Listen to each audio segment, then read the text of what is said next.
What's going on? You listening to King Cam Ujumbe's podcast. Ujumbe means message. And today's message is a book review. Yeah, a book review. The World in Africa by Dr. W.E.B. Du Bois. This was a book review that I made years ago when I was in college, but I figured dealing with the concept of Pan-Africanism and unity, this is a good start. I believe that anybody who wants to study and do the work of African unity should look into this book, The World in Africa by W.E.B. Du Bois. It's a very powerful work, to say the least.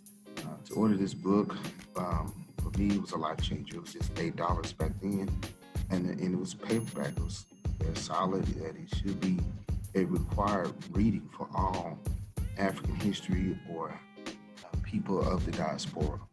Whether it's high school, college, I think anybody should and everyone should read this. Dr. Du Bois speaks very truthfully from the heart about the plight of Africa as a civilization, wanting it to be recognized as such. To the reader, the world in Africa goes hand in hand with the destruction of Black civilization by another great author, Chancellor Williams, both of which points out how Africans have been mistreated over the centuries and abused. And Dr. Du Bois brings up the transatlantic slave trade and how Africa spoon-fed both Europe and America in its early stages or its rebirthing process. Du Bois points out that Africa, as well as Asia, gave Europe a jumpstart, the jumpstart it needed. Now let's remember, if we think back, Africa gave Europe at least 3 major jump starts. Okay, the Romans, okay, Egypt, Kemet taught Rome. Let me go back.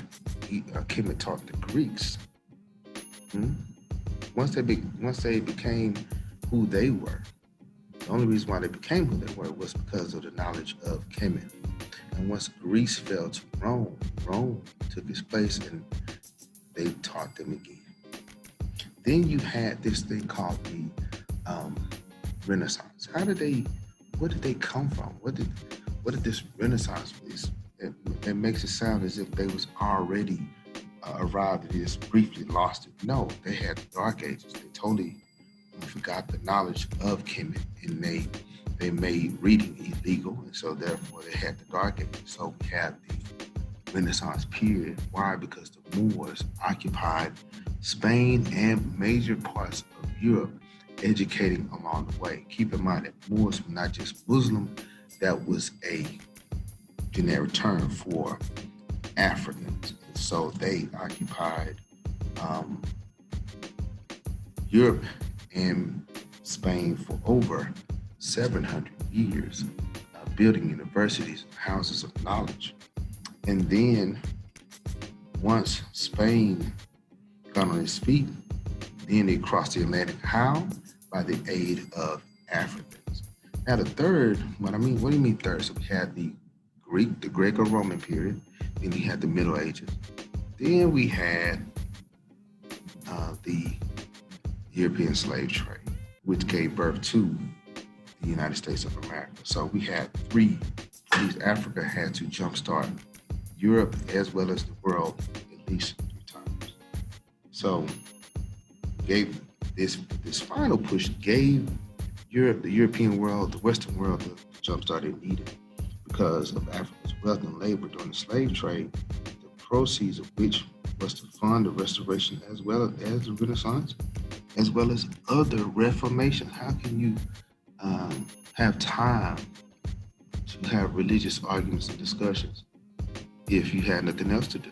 In which they had nothing else to do. They was done with the Crusades, so they was able to write treaties and papers on why this group was not theologically correct.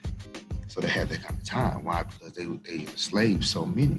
So in addition, America would not be the country, a superpower, so-called superpower, is if it was not for the enslaved Africans. Now, Du Bois, he opens up masterfully, dealing with, of course, Europe and the Americas, the collapse of Europe, And they were collapsing, dealing with these series of wars, so many to count. We had the Spanish-American War, we had World War I and World War II, and so on. But then he leads into the white masters of the world. How did they become, or how did they develop this concept that they were the masters of the world? Well, it came from the doctrine of as he mentioned, the superior race theory. Europe assumed that war and poverty was good for their nations.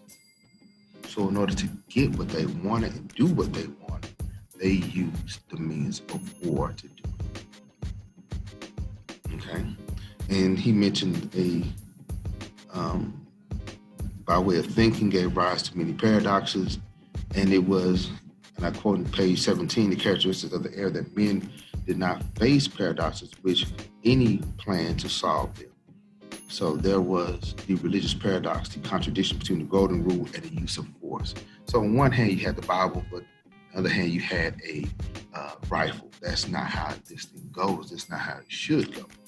And there was an assumption that the absolute necessity of poverty for the majority of men in order to save civilization for the minority, which he meant that it's okay for 2/3 of the planet Earth to be poor and disenfranchised, whereas the European minority, as long as they're on top, they're fine. But he touches on the European, the boundless growth of greed by way of worldwide organization and agricultural crops. How did they get this greed? How is it fed?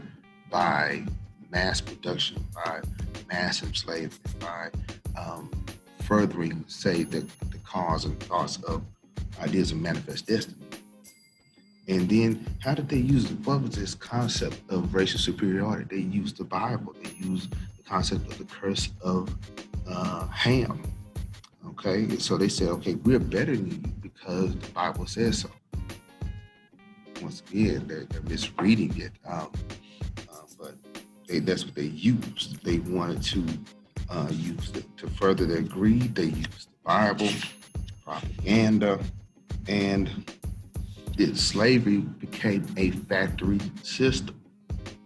The word, and even the word Negro, was used for the first time during this time to separate the races, to tie color with inferiority, to tie color with slavery.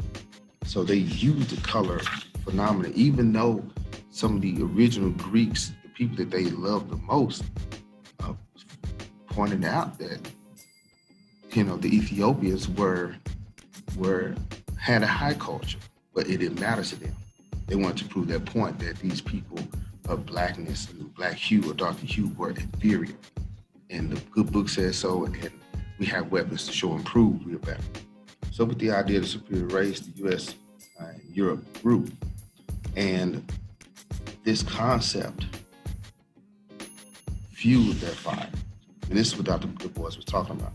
On one hand, you have poverty, on the other hand, you have prosperity. And these ideas carried out to not just races, but gender, because we know that the Europeans did not respect their women, so the treatment of their females was even base and debauched. So the reason for this world mastered by Europe was rationalized as a natural and inborn superiority of white people, showing itself not only in the loftiest of religions, but in the technical mastery of forces of nature, which means I could knock down this mountain and have an image of some European or imperialist or whatever, and you guys should be fine. This is what he's talking about, the white masters of the world in this chapter 2. And they got their power. How? By murder. But here's the thing. When they pushed further into Africa, there was an element in Africa, or groups in Africa, that was united, and they fought the imperialists. Even further into South Africa, dealing with Chaka Zulu and many others, they was fighting back. But the Europeans discovered a mineral called diamonds, and that was it. Once they discovered the African diamond, that was a wrap. And the rape of Africa, which is chapter 3 began. That's when you had the Berlin Conference. That's when he mentions how many thousands and thousands of dollars was taken from Africa, whether it's by cash or by minerals. And once they took the people, then they took the minerals, and Africa was, as he mentioned, raped. And he said, at this point, the raping of Africa was so horrendous that you was basically killing the goose that laid the golden egg. That's what he was saying. On page 7, he was saying that, look, your whole supply is about to be destroyed.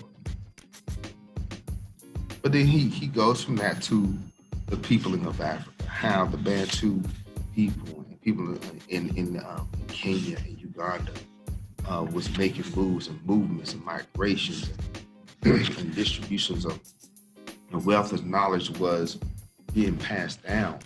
And so he moved on, and I like how he did that. I like how Du Bois went from dealing with the immediate problems of Europe and imperialism to shine some light as to why Africa was and still is the beacon of light of the world. He goes into the culture of Africa, the cradle of humanity, and he talks about the different periods and the different ages of even, he goes into like the prehistoric age of different types of human beings. But then he moves into what's familiar to us, to the Bantu people, to the Anu people, to the Batwa people. People he mentions, of course, we can't get upset for Dr. Du Bois for not using the terms that we would use.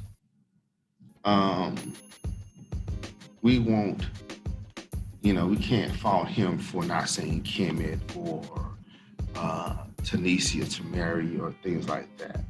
We can't fault him for that. But the facts still remain, the information still remains that Egypt is in Africa, Sudan is in Africa, which is Nubia and Ethiopia. So he goes into the definitions of and why he goes into the science of the African races as to why these people are lighter without any European involvement, before Europeans came, there was light-skinned people in Africa.